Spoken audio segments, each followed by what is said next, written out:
freak out my students. Mm-hmm.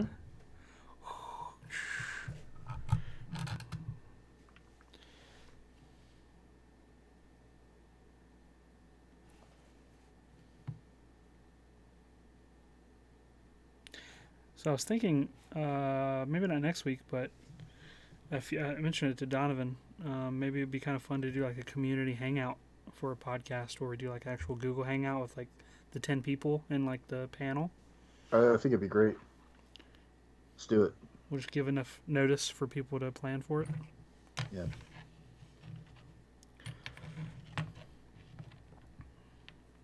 Change it up a little bit, you know? Mm-hmm. I think that'd be great. I was going to bring that up or something similar too because we haven't had a guest in a while. Mm-hmm. So I think that would be a nice little kind of fill that void. Yeah. Let me take this off. Ugh.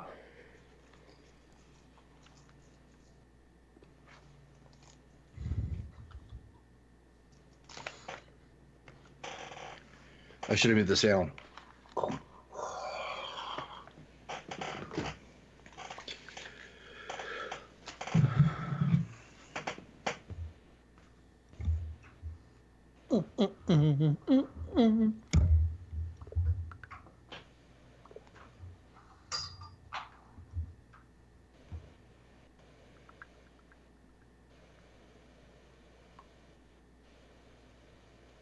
Are you messaging each other? Is that what's going on? What are you talking about?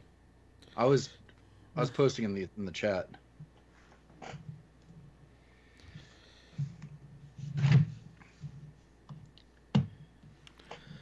Let's see.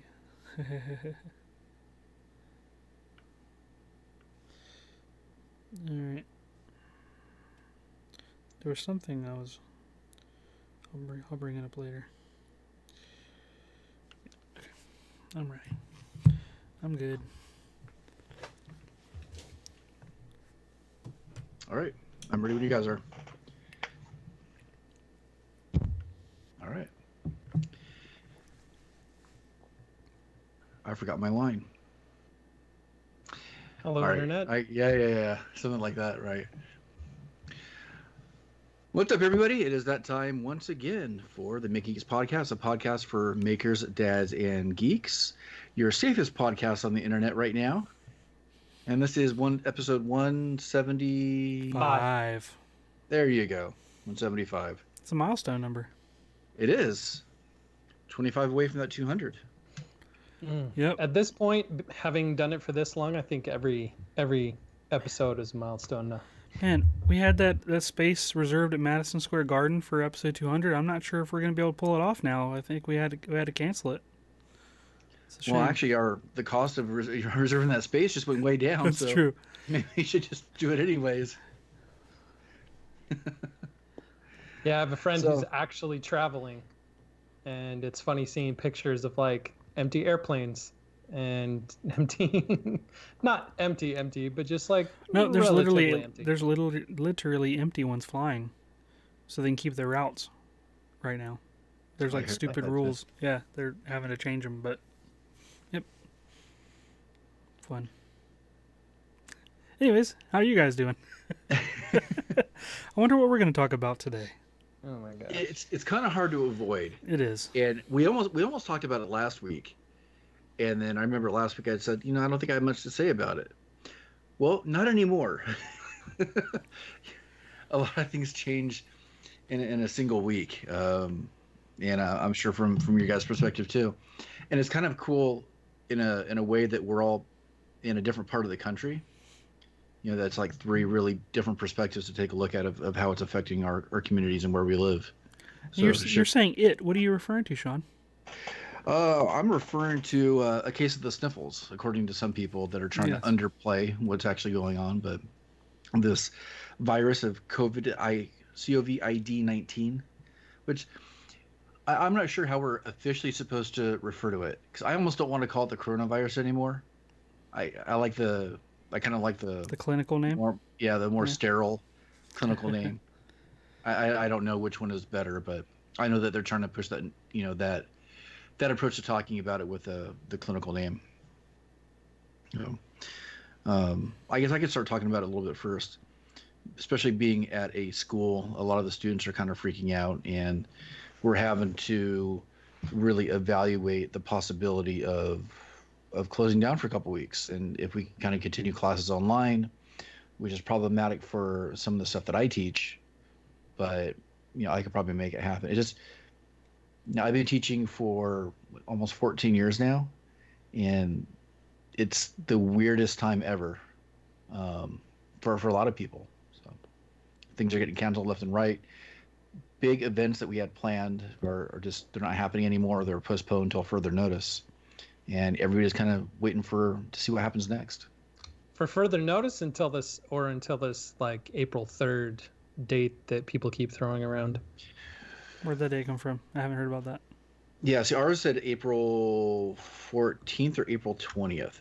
So they're doing a projection based on the exposure or the theoretical exposure of people right now, saying that if we were to somewhat quarantine ourselves, from now to that date, then that exposure rate will stay fairly low, or at least it will give healthcare facilities enough time to help the people that actually need the help. Something like that. Or Don, like mathematical model projections kind of stuff.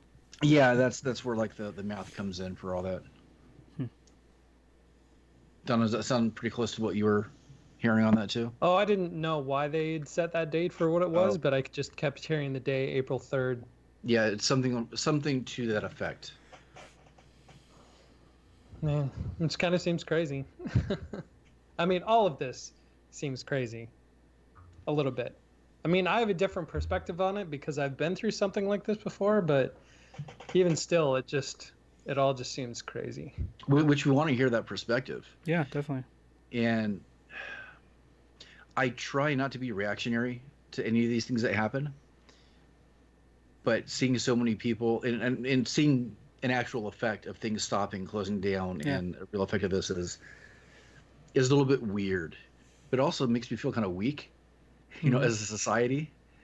There's also like no downside to being precautionary, in some regards. That is true. I mean, yeah, it's impacting businesses, but beyond that, from a health perspective, you know what I mean? Like it's better safe than sorry, in a way. Mm-hmm. Yeah, and in some cases, I mean, what is really lost by by doing that? Everyone gets a 2-week vacation, whether they want to or not. Or yeah. Well, it's that whole ounce of prevention for a pound of the other thing. So I haven't. Treatment. That's what it was. Sorry. I haven't traveled as much as I would like to. So my perspective is really limited to the area that I live in. Both of you have already lived in multiple states. You've already seen probably a lot more than I have. So all I see is the way that people usually react where I live in Southern California. And it's never a really good model for people. Nobody here is prepared for anything. Everybody goes after the wrong things. I mean, the toilet paper thing is nationwide, isn't it? Oh, yeah.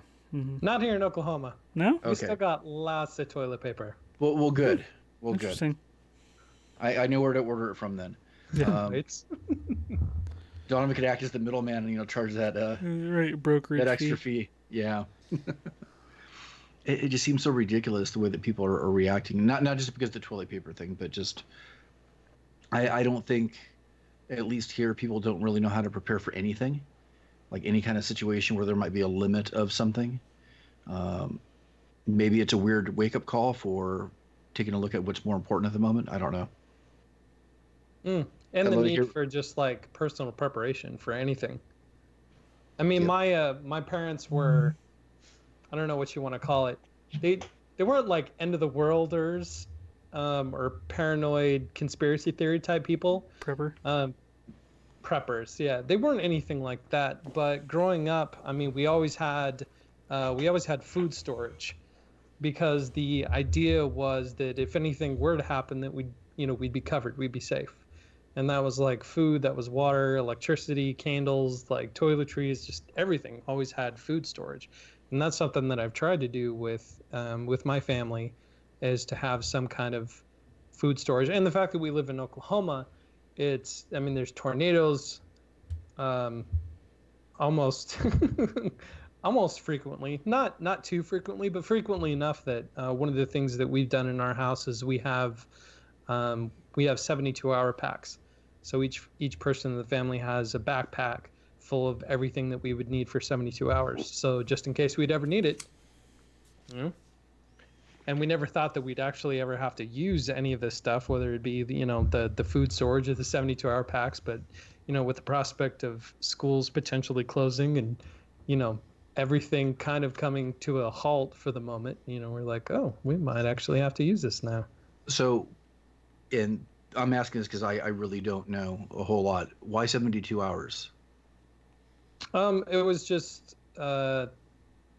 Is it arbitrary, or is there another reason behind it? I don't know. I'm sure there's probably some reason behind it. Well, because this isn't a personal thing. It was just one of these emergency preparedness classes that we've taken together in the past, and it was always 72 hours. And I think it was 72 hours because regardless of the level of event that you're involved in, within 3 days, enough can be taken care of that you would have access to whatever that you would need. I thought I'd heard that too. That sounds amazing to me, isn't it? Just 3 days? That's not very long. No, that's impressive. I mean, being here in Oklahoma, I mean, we personally haven't been hit, like our house hasn't been hit by like one of those F5s, but every time major tornadoes hit here in Oklahoma, I always volunteer to be part of the cleanup crews to go in there, and it's usually within just a matter of hours after something like that hits that all these crews come together and go in and start help with the cleanup. Most of the time, any like store or anything like that has any kind of provisions will donate it. And so here, at least for tornadoes, just within a matter of hours, there's already stuff for people to be taken care of, regardless of how affected they were by it. But that's tornadoes. It's a little bit different than, the whole COVID-19 stuff that's going on right now. But in terms of like personal preparation and things like that, it's still applicable. Yeah, I think I've heard that 72-hour thing in other situations too. I think that's pretty impressive that, 3 days, I think that's doable. Yeah. And, we may or may not have like Chewbacca backpacks and whatnot for our 72-hour packs, but they're still 72-hour packs. Whether or not they're geeky. So how are things going on where you are, Wes? Well, let's see. The town that we're in, they recently had the mandate of any public gatherings of 100 people or more have been closed, shut down, parades and whatnot. Especially with St. Patrick's Day around the corner, I'm sure that's not a uncommon thing. Let's see what else. The adjacent county to ours, Durham, the city of Durham in North Carolina, their public school system, they announced as of like an hour and a half ago that they would be closed. Straight up. Before that, a couple of days ago, they said in the county that I'm in that all field trips would be canceled. So that was like as much as the school had done up until that point. So our county will likely follow suit because usually they do the same thing. And as far as emergency preparedness, like here in North Carolina, we get a fair number of hurricanes and like ice storms in the wintertime. This year, we didn't get anything really for winter, but it's if you look up snowstorm memes, unfortunately Raleigh is always coming up in those in a jokey way because of how ill prepared some of the people are here for that sort of situation. But yeah, I went to the grocery store today and there definitely was that tension, like a hurricane is coming kind of feel. You see people rolling by with carts full of not like French toast supplies like normal. They usually take eggs and milk and bread off the shelves first, but Here it was just like a lot of canned goods And like, beer. Can't forget the and beer. beer, yeah, and lots of water or some water, and then they had like specials on like if you buy like frozen or two chicken breast packages, you get another for free or something. And I never need that quantity to even like qualify for that sort of sale. Like I can never use it fast enough, and we typically don't freeze a lot of meat here, but yeah, a lot of people were buying hamburger, like 5 packages of ground beef and tossing in the freezer. I'm like, oh, that actually sounds like not a bad idea. So I followed suit a little bit on some of that. Just it would be if we did need to go in like a self quarantine kind of thing here at the house, then we would have at least several weeks worth of food between that and canned goods and rice and other things that we bought. But it's also stuff that I'll end up using anyway. If it's frozen, then I can just stagger it, in the normal diet over the next couple months. But yeah, I think people are starting to stress out for sure. Whether it's justified or not. I'm kind of bummed that Josh isn't here tonight because I think he would have more of a voice of reason. I think he would be voice of not reason. the reason, but I think he would be the opposite perspective. I don't know. I could be putting words in his mouth. I'm not sure, but as far as I don't know, I'd be interested to see what he would say about this because we didn't really talk in depth about it last week. Yeah, I know he's kind of an outlier when it comes to certain thought processes. Mm-hmm. I know in a few weeks our family's supposed to go on a camping trip with his family. The plan was to meet halfway between Kentucky, North Carolina, somewhere like along Appalachia, whatever, like West Virginia or Tennessee or something, and go camping for a few days. I think we'll probably still do that, but I felt it was worth bringing up the acknowledgement of the possible change in situation or whatever. So as of right now, that's still a go, but who knows? Maybe the campground would close. I don't know. That's sort of something outside the control of, Maybe it'll give you guys a chance to practice your prepping. Maybe. I don't know. So I know that you guys have fairly young kids, but Wes, your kids are already in school. So yeah, are they being exposed to the knowledge of this, or are they reacting to it at all? They haven't had any sort of. They haven't seemed stressed out about it. They're definitely talking about it at school, it seems like, because Samantha's sort of bringing it up here and there, but nothing. It doesn't seem like it's stressing on them at all, or they're really concerned. Yeah. I'm sure the teachers are doing a good job of quelling those sorts of thoughts or whatever, but I don't know. It's sort of unprecedented, right? So no one knows what the right way is to respond and react, and half the people think it's too early to react, and half the people think it's too late to react. So it's kind of hard to find a middle ground. Yeah. Like most things nowadays. Don't know how about your kids. I know they're still pretty young, but I don't know if they have any exposure to any of that. No, I don't think that, and they haven't said anything.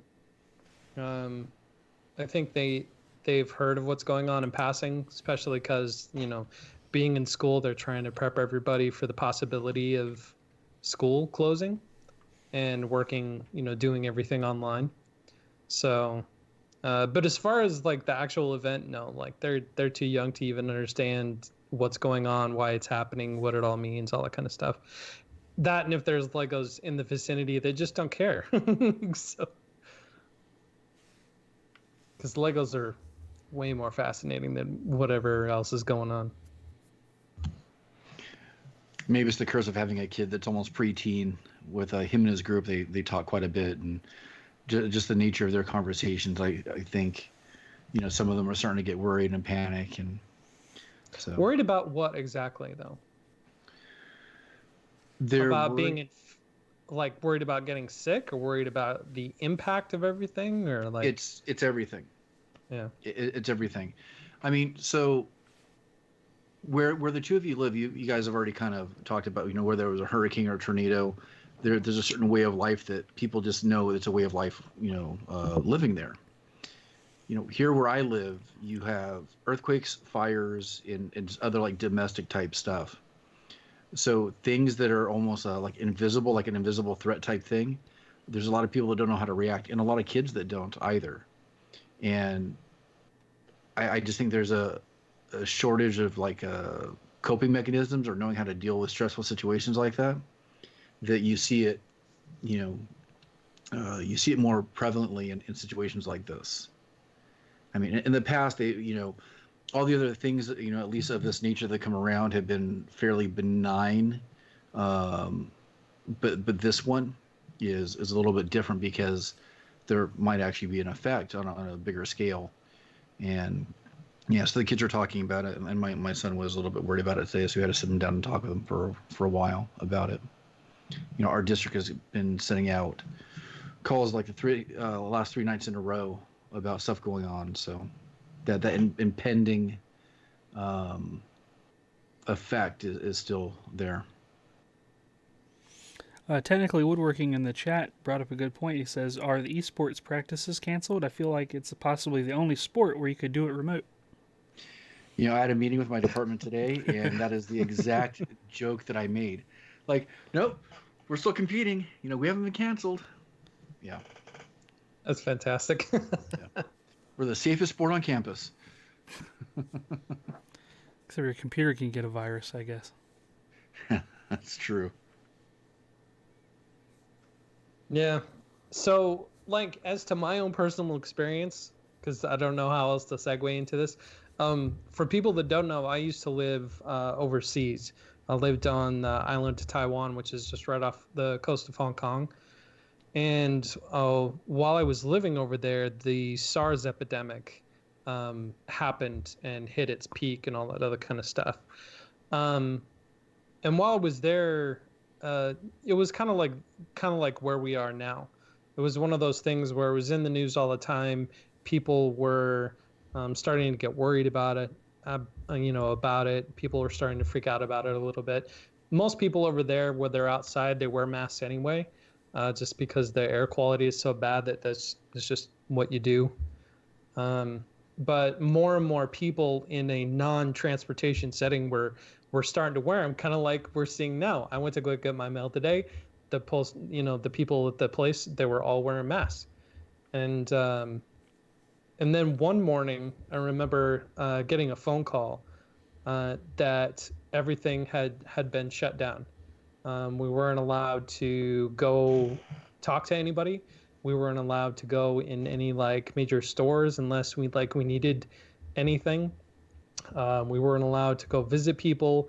We could go outside, but we had to limit contact. We had to wear masks all the time. We had to carry like bottles of hand sanitizer so that every time we touched a door, every time we touched any surface, that we were always like cleaning our hands. And until further notice, like we were just supposed to hang out without trying to do much. Because SARS was a lot more lethal than this COVID-19 thing is, but it wasn't as easily transmittable. So there was more of a panic on the lethality of it than getting it. And it was like that for probably about a week, a little over a week to a week and a half, where every day we just kind of hung out. We didn't really do much, a lot of reading, studying, like trying to occupy our time with whatever, until one day we got the phone call that, that we could start doing stuff again. We could start talking to people, or we can go visit places or whatnot. And then within another week or so, everything seemed back to normal. And so having gone through an experience like that, I kind of see this as its own beast. For one, because having lived over in Asia, I understand why and how things spread a lot faster over there than they do over here. Just because of the lifestyle and the living conditions, a lot of people over there, it's a lot more conducive for things being transmitted. Whereas over here, we're Are you just talking pretty about clean. population density or what? No, it's not so much. I guess part of it is population density, but also elements of like hygiene. Um, a lot of the places that aren't. I lived in a very poor part of the country, and so unless you had money, you had to live in areas where there was like open sewage, where like again hygiene wasn't the most important thing. Um, but it was just the way of life. It was how it was over there. um it's different.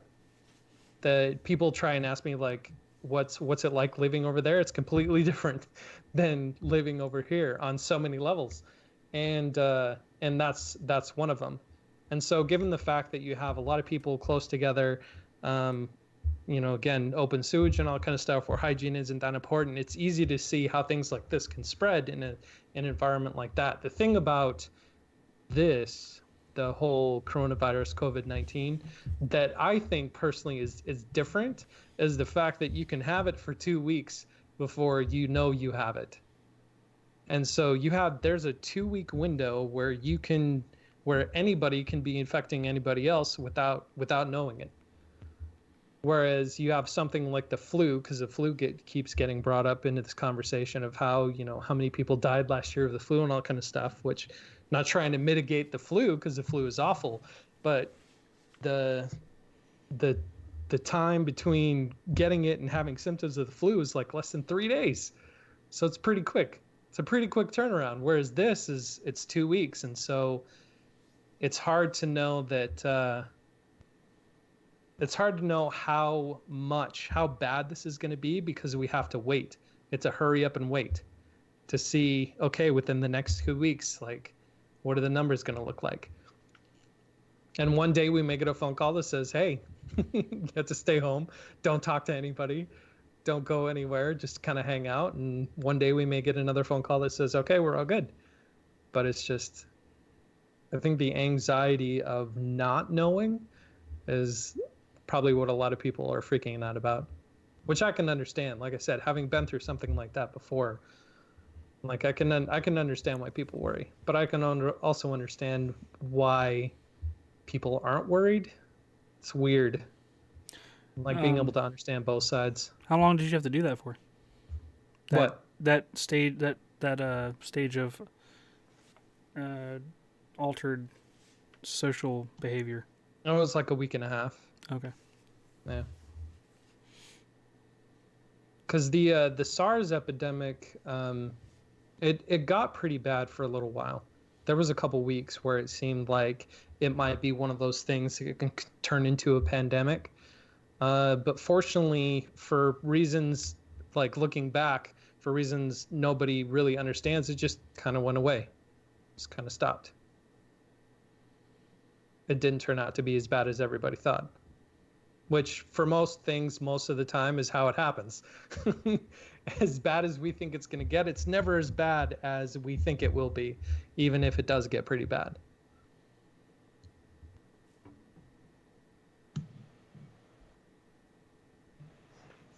Not sure how to follow that up because I don't have any of that experience. So, like I said, it was hard to know how to segue into that. Maybe. Well, no. I don't think it needed a segue. I think the perspective is important, but having you're probably one of the few that has that perspective, and most people haven't gone through anything like that. So, it's I don't know. It's hard to hard to view in comparison because so many people haven't had their lives impacted quite that way. I mean, to be in some sort of quarantine is kind of a pretty select thing before now. And honestly, it's not that bad. Being in quarantine isn't that bad. It's better to be in quarantine and not be sick than like not be in quarantine and then get sick. So even for all these people that are like self-quarantining or take, like, the precaution is going to help so much. I'm sorry I keep bumping everything. The precaution is going to be much more effective than like ounce of prevention better than a pound of treatment. Or I'm sure I'm saying that phrase wrong. Like It doesn't sound quite as good as I remember it's supposed to sound. Um, it sort of reminds me of like when your parents used to say, you know, when you got in trouble, like, all right, well, go to your room. And you're thinking, okay, all my toys are in my room. Like, how bad is it going to possibly be? Like, that's kind of the outlook I have on that. Like, oh no, I have to stay at home and work on projects and organize the shop. And I don't know. There's worse things. If that's the worst of I it, have to that's pretty say good. Yeah. that in some ways it comes at the perfect time because could you imagine being quarantined 30 years ago? I mean, I got Netflix, I got Disney It's Plus, I got true. video games, That's I true. got a shop now, I got a laser. Yeah. I think I saw a TV commercial about that where it was for a video game system where the mom's like, "Go to your room," and the kid's like, "Yes." That sounds 'Cause, yeah, familiar. all the fun stuff is in your room. Yeah. So it's I mean, as bad as some people are making it seem, I really do think we're going to be okay. Like having been through it over there and living over here, like I know what kind of precautions we as a culture take for a lot of things like this, and I I think we're going to be okay. I really do. It's not to say I'm not worried about it, but I think we'll be okay. Yeah. I think a lot of the worry isn't just stemming from the virus itself or even being quarantined. I think it has to do with a lot of the other unknowns. So impact on the economy, having to answer a lot of questions we've never had to answer before, such as, by state law, students have to be in school. I think it's 180 days. Well, if we take those 2 weeks out, do we have to tack those 2 weeks onto the end, or do we just kind of get to go? Is this like an end game? As a blip, and then just kind of pretend like business as usual, or do we have a solid enough infrastructure for our classes to keep classes going online and not have to worry about making that up that extra time? Mm-hmm. Now, I'm hoping that a lot of that gets answered for us next week when I have the meeting that I talked to you guys about before I started recording. But I think that's a big part of it is the unknown impact that we haven't had to deal with before on this scale. Yeah. Oh, so like the feelings of being ill prepared to face something like this. That kind of unknown, or just the That's a unknown part in of it. general? No, it is a small part of it, but it's Yeah. we haven't had to make decisions like this before, so we don't know the other ramifications or we're asking questions now that we've never had to ask, which means we don't have answers for any of these things. Yeah. So we had a question in the chat earlier on about, I guess, prepping. You guys would be able to answer this better than I would be able to. Is there anything that we could do to better prepare ourselves in general for stuff like this? Donovan, you mentioned your 72-hour pack. Is there anything else you guys recommend? Wes? Okay, this is something that I just personally do. In terms of like food storage for people that are interested in like starting food storage, is you don't have to start it all at once. One of the things that I do is whenever I go grocery shopping or whatever, I buy one extra thing, whether it's a packet of like spaghetti noodles or a can of soup or like whatever, a non-perishable item of some sort that I will intentionally put in food storage with no intention of it being part of the meal for the next week or whatever. So that every time I go shopping, I'm doing something little by little to help build up that food storage rather than going and, spending a few $1,000s on, food storage just so that you could say that you have enough.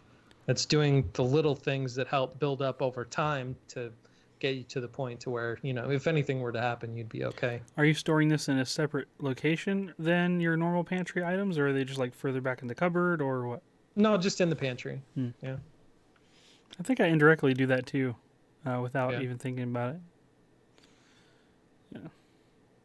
Yeah, it's also one of the reasons why I built out our pantry last summer, is because the stock pantry that came with this house is so tiny.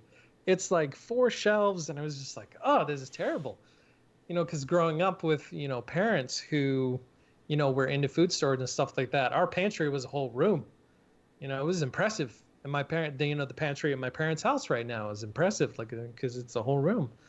And so last summer when I remodeled the kitchen, like I intentionally built a larger pantry just so that we could get in that of that practice of having, food storage and being prepared. Because like I said, Oklahoma, tornadoes, even without knowing that all of this COVID-19 stuff was going to happen in the future, we were preparing for something, whatever it was, so that we'd be okay. Mac and cheese bucket. The problem with stuff like that is that it wouldn't last to the point where if we would ever needed it. Because my kids love mac and cheese. I think there's some questions in the chat about like online classes or online classroom. We already have most of that in place because of using something called Google Classroom. So most of our work is already posted online in one form or the other. When I was teaching English, my students never handed in a paper essay other than like the timed writing that they would have to practice. So a lot of our classes could fairly easily make the switch. I think it's our electives that would have the biggest trouble and have to make the biggest adjustments. Like I can't expect my students to do animation at home. I'd probably do a lot more research-based stuff and sketchbook projects and maybe take pictures of it and post it in Google Classroom. There's all sorts of things we could do. It's not that big of a change. I've been preparing for that switch for a long time, but just never thought it'd be under these conditions. You've been preparing for that switch because that's the direction that you were going to be ultimately headed anyway, or? Yeah. I made a prediction probably almost 10 years ago at this point that I almost got booed out of the room for, saying that teachers are essentially going to be obsolete in the near future. I'm saying that not sarcastically, but maybe it's a little bit exaggerated, because with the online classroom format, we could probably eliminate 2 teachers per subject, because I could have 60 to 70 kids in the Google Classroom. I don't have to worry about a physical space. I just have to spend the extra time to review their work. You do one single lecture, you put it up, you let them watch it, and maybe some direct interaction, but that's it. I didn't even know Google Classroom is a thing, and apparently it's a lot more widespread than I didn't know it was. Oh yeah, it's a staple in most education right now because of access and other things. Yeah. What do you think Google gets out of that? That's what I was thinking. Because Google. So here's what they get out of it. Yeah. What do they get? Schools end up paying for it. So even though Google Classroom is free, what happens is, like my district, we bought. We have our email runs through Google. Even though we have our domain name, we pay for it to run through, to have like Google Gmail, but with our domain name. But then we also have unlimited storage for every single teacher. So that's done by contract. So they make money on the back end for that, saying, hey, look at what we offer, purchase these services, you get all this for free. It's not really for free, but right. Yeah. The first one's free. And they take a market share away from Microsoft, which they've done consistently. It's true. Although we have the same deal with Microsoft too, so we're double dipping.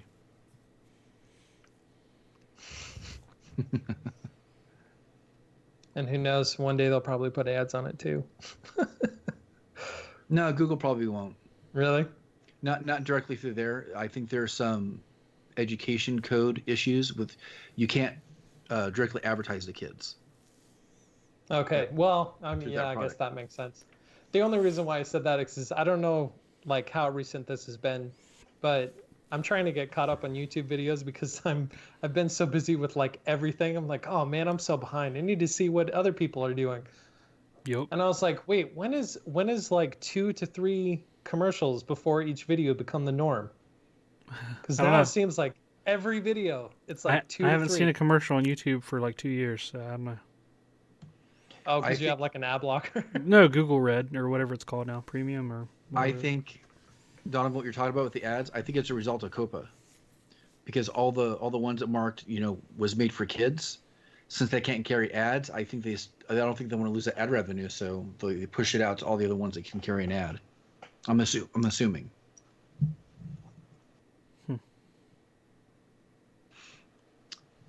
Is there anything more you guys want to say about the virus thing? Because otherwise, I can have us transition to something else pretty quickly.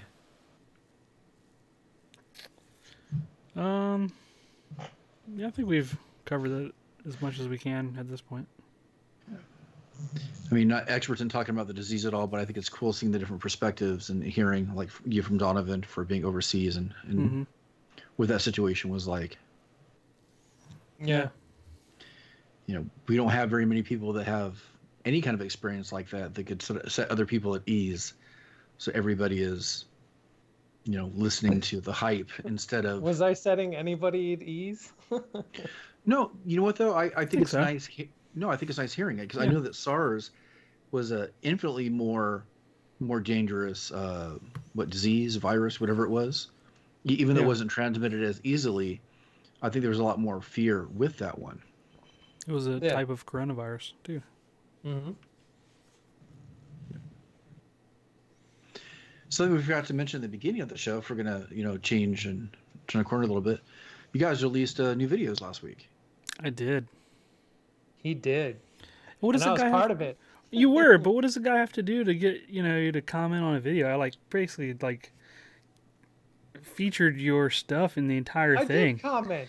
What did you comment? I was like, hey, I guess this means it's time to change my look. Oh no, that was on Facebook, wasn't it? Yeah. Oh, here I would think, shoot, I was thinking I commented on the video. No, I'm sorry. I will go. See, Wes, you should have did my logo. I should have. I mean, I commented in the wrong place. Yeah, so I had that was it was awesome. It's a laser engraved custom stamp video with the K40 specifically. And I presented to yours truly at Workbench Con. It was amazing. That was the first one. That was a test one. I've got the one for the video right here. Oh yeah. Yeah. Then I've got the Lego one that I made as well. So in the video, I showed how to create a laser engraved stamp with a K40, and then I have a wooden base and a metal drawer pull that I got on clearance at Lowe's for $2. I bought a bunch of them, and just kind of showed the assembly of that and how it goes together. And then of course I do a little fancy woodworking montage kind of spoof, and at the end of that I also try to comment on the possible comment I would receive of I could do that too if I had those tools, if I had those woodworking tools or whatever. I'm well, here's another example. You can make them out of Legos. It doesn't really matter what you have or what you don't have. You can still do it if you put your mind to it for the most part. Obviously you have to have a laser cutter, sure. But this is my third iteration of a stamp. So I showed you how you can make one just with a carving tool as well in other videos. And I didn't do that on purpose. I just realized most of the way through that, hey, I've done 2 other stamp related videos in different processes. So I was considering doing a 3D printed one with Ninja Flex or something, or making one out of silicone or how many other ways can I make a stamp, right? At this point, you have a whole stamp series. Yeah. Maybe get some Play-Doh or something. I don't know, but it was fun. I knew it was going to be a special video when I saw you break out the table saw. Oh, I know, right? Yeah. It's a rare sight. Did you guys think the dog in there was funny, or was it stupid? Do you remember that part where I did No, I liked it. You liked it? Oh, all right, yeah. I had all those kinds of ideas I get at the last the 11th hour, while I'm editing. I'm like, oh, that'd be kind of funny if I did this, or that'd be funny if I did. I never ever plan any of that stuff out. But I thought I was cracking myself up when I found that GIF of the chubby dog or whatever he was, beagle, basset hound hybrid thing, running, gallivanting through the field. I was like, yeah, that needs to go in there. Yeah, it's your. I'm trying to think of the terminology from these books that I keep reading that Josh recommended to me. It's your ritual. Is that what it is? It's the rituals of your video. I guess it is. Yeah. Yeah. Yeah. So keep them in there. Thanks. Sometimes I'm not sure how they play out. From a person that's outside of my mind space, if it makes sense, or if it's stupid, or if it keeps people engaged, or if it's distracting, or I think that it's become your calling card a little bit, and having been friends with you for a while, and I know that like in chat or something, you're really quick with the gifts. Yeah. So in my mind, it's right in line nice. with all of that. Yeah. So if somebody had only seen that one video, they may not. But if you watch 2 or 3, it's completely clear. So sweet. Yep. It's good to know.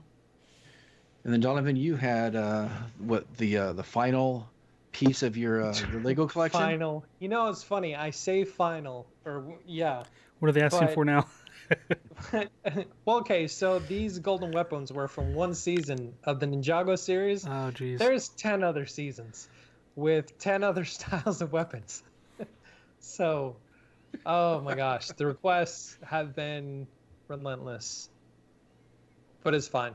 It'd be kind of cool if you do maybe like one of those a month. If you just pace them out at one a month.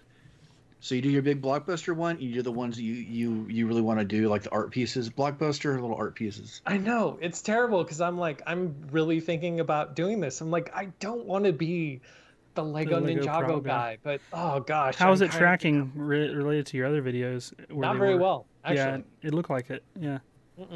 Like, I don't know what hotspot I hit with the first one. And the second, the third, and the fourth that I am not hitting with this one. I think you have another timing issue right now, though. It's a 25,000. Okay, that's true too. I'm wondering that too. The Copa stuff. You think it's influencing my channel's about dead right now. Yeah. And here I was having like. I don't think it's having these moments of like, what am I doing wrong? I don't think it's a good time to compare analytics for it. Yeah. I didn't even think about that. Maybe in a month or so, maybe like after that April 3rd or like April 10th date. Yeah, April 4th is when it's going to pick up. Right. So try promoting again after that point possibly, and see if it picks back up. I don't know. I mean, it's been consistent and steady. So I mean, over time, I'm sure it'll get there. It's just it's nowhere near where any of those other ones were.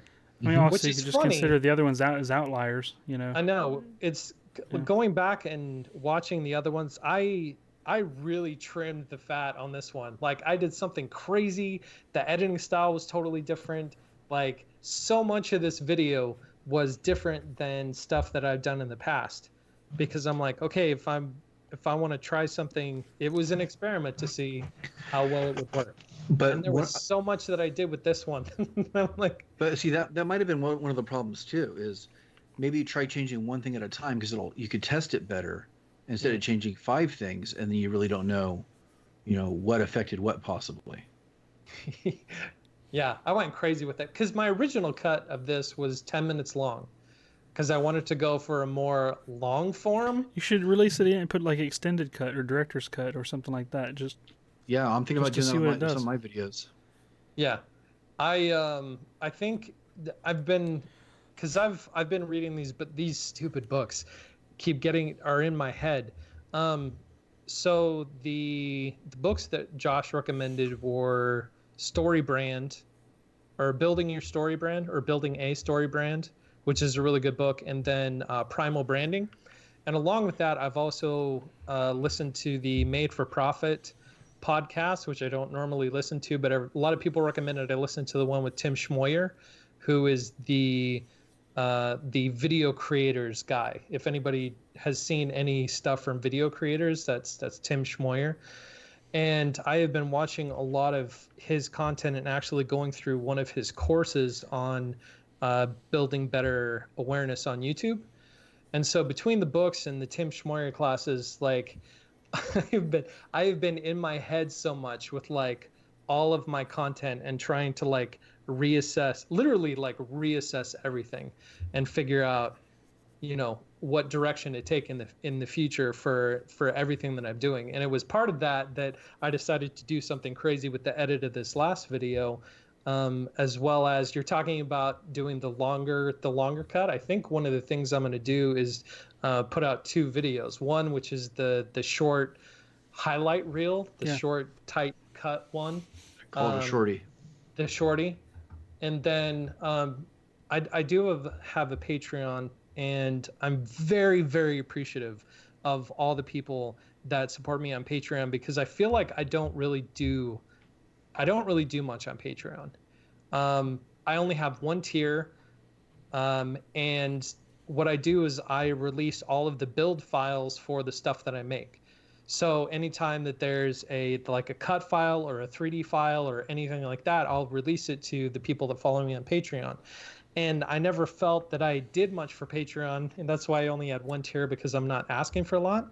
But one of the things I think I might do is kind of playing off that joke that we talked about last week with Josh.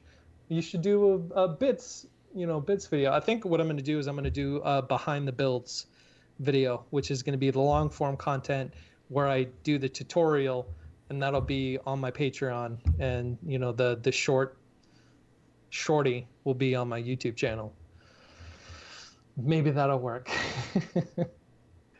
We'll see. That sounds like an extra time investment, though, without really knowing what kind of return you would get. So I'm going to drop the phrase that I had dropped, I think it was last week, again for you, because you're taking in a lot of input right now, and you can't really do everything at once. So minimal effective dose. What is out of everything you looked at? What is the smallest change you can make that would most likely have the biggest effect? And I know that's probably part of the puzzle too, because you don't know, may not even know what that is. Yeah, but you can only test that one thing at a time. As I was editing my Mega Weapon video, I was going through the analytics of all 65 of my videos, and trying to find out, okay, at what point, as best I can speculate, are people dropping off? And so I cut out the intro out of the video, because a lot of people, that first 15 seconds, I would lose 50% of the audience. Okay, so I cut out the intro. I cut out any kind of dialogue, so get right into the build. Although there was a snippet about previously on this build, because everything had built up to this one build. So I had to do a callback to everything that I'd done before. And then anytime I showed designing the project, like doing the computer work, whether it's like an Inkscape or modeling or anything like that, another huge drop off in audience retention. I'm like, okay, well, I'll just take all that out. So I cut out the intro. I cut out all the stuff where, according to my analytics, people lose interest, and I shortened that 10-minute edit down to 3 minutes and 48 seconds, and that was what I released for my video to see. Minimal dose. If I just take everything out of the video based on analytics, how would it do? Again, I guess we can talk about this after April 3rd to see what the effect of all of my rash decisions were or happen. Yeah, see if it stays consistent long enough to actually start building that number, as opposed to the more immediate return you got on the other ones. Yeah. And honestly, as hard as it was cutting out as much as I did, I really like how the video turned out. There were a couple things that, going back, I'm like, oh, I should not have done it like that. But other than that, I'm really proud of the video. I liked how it was. It was fun. It was fun, and I already gave you my feedback anyways. So, just a couple of those shots were really nice and epic. So just a little bit more breathing room probably would have helped them stand, but I don't think that would have made any difference in your numbers overall. So, yeah, and that's what you're kind of shooting for. So, yeah. So, all that being said, and let's get to some more lighter stuff, I guess. What are you guys geeking out about?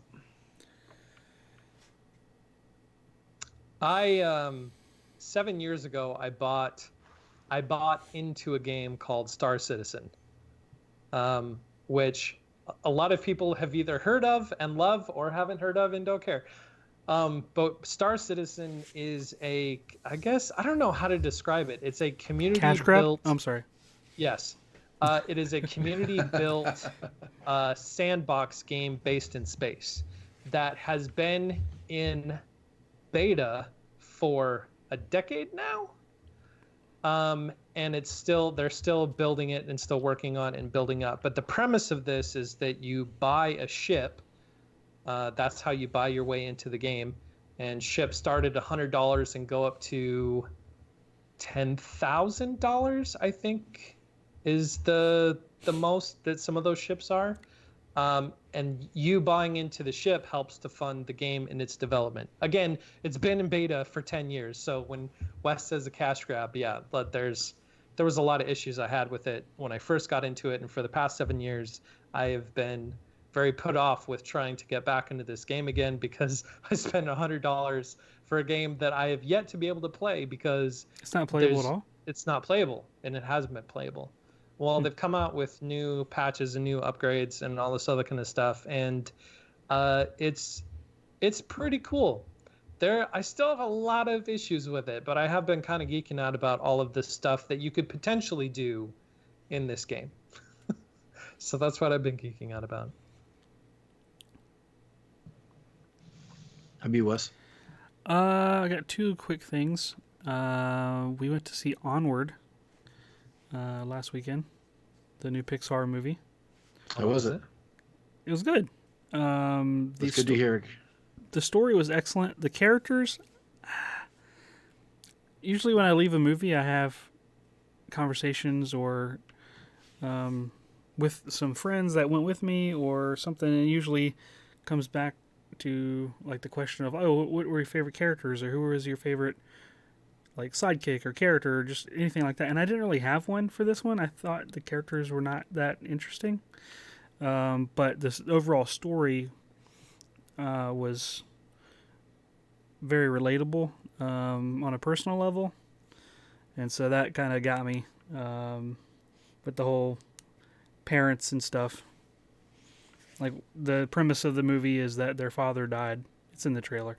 The two kids' father dies when they're really young, and so they go through this adventure to try to bring them back in some capacity. And so that was moving. Definitely worth watching for sure. The kids liked it as well. So I would give that a recommendation. And then the other thing is that EA announced that they are remastering and re-releasing some of the Red Alert games. Yeah. I believe in the first generation of Red Alert games, which are my least favorite of the Red Alert games that they came out with, to be honest. But it did get me thinking about just the RTS genre as a whole, and how much I really adored that genre and how it's not been taken care of. And in my opinion, from the gaming community, I think it's kind of gotten away from that a lot of ways. Was Red Alert related to Command and Conquer at all? Yeah. It was sort of a So those spin-off. are by Westwood Studio, weren't they? Yep. Mm-hmm. Yeah, those so my there favorite was studio. Command and Conquer, and then Command and Conquer Red Alert, and then it was just Red Alert. Right. Yeah. And there were some other spin-offs as well. There was Command and Conquer Generals, which I really liked. And then there was Red Alert 2, Red Alert 2, Yuri's Revenge. I love the Red Alert 2 and Yuri's Revenge. Yuri's Revenge. I played those so much. I had them installed on this like piece of crap laptop that I brought with me when I was on my longest deployment on the USS Enterprise in the Navy. It ran like I lowered every possible setting to get it just to run at all, and it. You know that point in some video games where the game goes in slow motion to show like the epic thing that's happening, it, like to really put a nice cross on the T or like exclamation point on that moment. Well, that moment was the entire game for me because it ran so slow. And so when I play on modern computers, I'm just like, whoa, what is happening? Like, this game's running too fast, But despite the slowness, I absolutely loved it and played it all the time. And then they came out with Command and Conquer Generals, which I absolutely loved. Even Red Alert 3, looking back at that, it was hilarious. Like all the cameos they had. Because they had, if people aren't familiar, they had with the Red Alert series. I'm not sure the first one was like this. Did they have full motion video, like cutscenes? Mm-hmm. They did, yeah. That was from the beginning. From the beginning, yeah. FLV, baby. The third one had the most epic cameos in it. Like they had J.K. Simmons in it. They had Jenny McCarthy in it, which is interesting. They had Peter Stormare in it. I mean, there's like all kinds of people. Like David Hasselhoff was in it. Like I could just keep going with names. Ric Flair was in it. Like what? It's like they try to make it campy, and it's sort of Yeah, a little bit campy. It's campy and over the top, and like it's just a lot of fun. There was Wing Commander was another game like that. Yeah. So many cameos and the movie cutscenes. Yeah, it was fantastic. Oh, George Takei was in it. Like it was just loaded with celebs, and it was great. But just in the whole, I was been like nostalgic and reminiscing about RTSs, and I wish they'd come back with another surge of popularity. Like StarCraft, obviously love StarCraft, StarCraft 2, and then Company of Heroes. If no one's ever played that before, if you like RTSs, highly recommend it. It's like World War II time period RTS, which I think it's super underrated, but I need to play it again. I need to play all those again. Not to be confused with City of Heroes. Not to be confused with City of Heroes. Yeah, Company Heroes was awesome.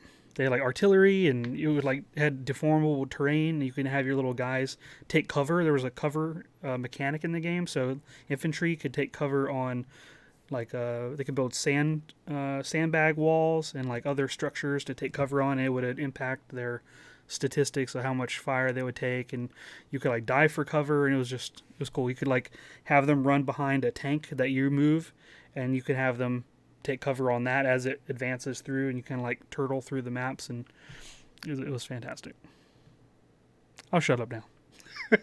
I was literally geeking out about RTS games. How about you? I have two, but I might be stealing one from you, Wes. I don't even know if you know about it yet. But the first is geeking out about Half-Life Alyx, even though I don't have a VR headset and I'm not playing it, but just the footage that I've seen, I'm really geeking out about it. Next week, right, is when it comes out? I think so. Yeah, I should probably save it to next week, but the stuff that I saw and some things I've been hearing just makes you see that this game might be the one that really kind of is the flagship for VR of showing Is it going to be on Rift S, do you know? Or is it not one that's supported? Is it just a Steam VR? No, it'll play on Rift. Okay. I'll check it out. I know it's a Valve game and they wanted to help sell their headset, but they really need it for all VR. Yeah. And I'm actually a true believer that this is the test bed for Half-Life 3. I think Half-Life 3 is going to come out. I just don't think they're going to call it Half-Life 3. I think they're going to stay away from that naming just because of all the the weight of the attachment of it. But I think there is going to be a Half-Life 3 and a Portal 3. I was going to say, and a Portal 3. I don't think there's anywhere they can't afford... Don't play with my heart like that. No, because I predicted this years ago when I found out that they were taking the VR route, that every one of their Half-Life games is intended to push the entire genre forward of video games. And this is the only way that was ever going to happen, so... I'm definitely geeking out about that. And I will find my way to get my hands on a headset one way or another just to have that experience. And the final thing is, and I don't know if I'm geeking out about it or I just think it's maybe kind of cool or interesting, Lego now has the Mario license. They released a trailer today. What? Yeah, they just released a trailer today, and it's a very, very interesting setup where Mario is an interactive block design that has a screen on him and interacts with the different things on his environment. And the eyes, and unfortunately, Wes, you kind of had started this with the hat with the moving eyes. Oh, shut up. The block has moving eyes, articulated eyes on the screen. Has a screen on the chest that'll show like a coin or something. It's an interactive environment. I don't know what the packaging or anything else looks like yet. It's a play set. It's like an interactive play set. It's not a traditional Lego set, but it just got shown today. Hidden Worlds. Have you seen the Lego Hidden Worlds one, where you use your cell phone to unlock the stuff in the build? Yeah, except that these screens are built onto the Legos. Oh, really? Oh, literally like... Yes, I'm saying literally on the Lego. There's a trailer on IGN. Check it out. And definitely. I don't know how I feel about it yet. I think it's kind of cool. It's something different. They're, at least trying to do something different. And I gotta see what happens. So, yeah, those two things. I mean, you had me at Lego and Mario, so how can I go wrong? All of Nintendo or just Mario? How did I not hear about this? It got talked about briefly yesterday, but I think I saw the trailer for it today. Was it on Mario Day? Like on March 10th?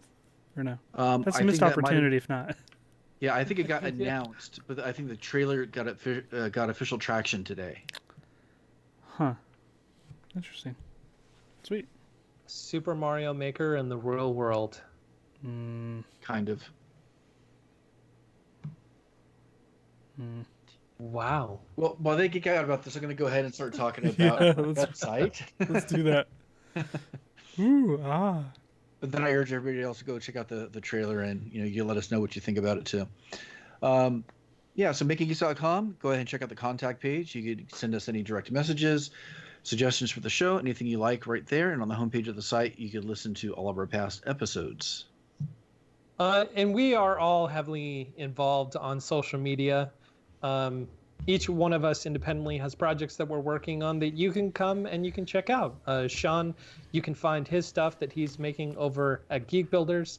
Wes can be found at Geeksmithing. Josh, who unfortunately is not with us tonight, he's on a date, so have fun on your date, Josh. He can be found at Josh_makes_stuff, and of course the stuff that he makes with Bob over at I Like to Make Stuff, and I could be found at Once Upon a Workbench. And we'd like to thank our patrons over at patreon.com/makinggeeks for helping us with their financial contributions every episode. We definitely appreciate each and every one of you. We couldn't do this without your support for sure. I want to announce to those that aren't aware that we started a Discord exclusively for our Patreon members. So we've been having a lot of fun in there, sharing projects and other ideas, and just kind of having a nice shop talk kind of moments in there. It's been pretty sweet. So if you're interested in talking to us in a different way and experiencing the community that we're sort of building around the podcast, head over to Patreon and drop us $1, so to speak. I'd like to thank our top patron, Derek at Square Splinter. Thank you so much for your support. We appreciate it. And this is where Josh would chime in to say, for everybody that hung out with us in the chat tonight, thank you for hanging out with us. If you want to hang out with us in the chat, contribute to the conversation, ask questions, just kind of have fun with us. You can do that every Thursday at 8:30 Central. I'm going to say Central because I'm in Central. 8:30 Central. Or the podcast itself comes out on the weekends on your podcast player of choice. So from all of us here at the Making Geeks podcast to all of you, have a fantastic week. Night, y'all. Stay safe out there. Go buy some toilet paper. Come to Oklahoma to buy the toilet paper.